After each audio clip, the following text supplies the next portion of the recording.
Hello friends, మనం రెగ్యులర్గా వండుకునే చికెన్ కర్రీ కాకుండా నీటి ఆవిరితో వండుకునే చికెన్ కర్రీ మీకు తెలుసా? లేకపోతే ఈ రెసిపీని ఫాలో అవ్వండి. నేను ఈ చికెన్ని ఫ్రై కోసం మ్యారినేట్ చేసి పెట్టాను. మీరు నార్మల్ చికెన్ తీసుకోవచ్చు.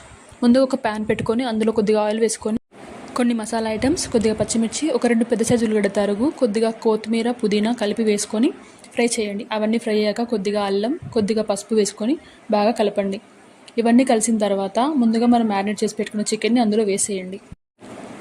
చికెన్ అంతా బాగా కలుపుకున్న తర్వాత ప్యాన్ మీద ఒక లోతైన గిన్నె పెట్టండి, లేదా ఒక ప్లేట్ అయినా పెట్టుకొని దాని నిండా వాటర్ పోసేయండి.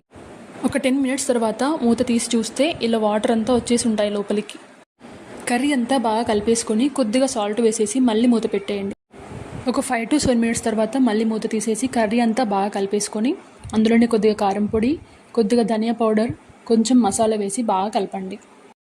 దింపే ముందు కొద్దిగా కొత్తిమీర వేసుకొని కలిపేయండి. Do subscribe.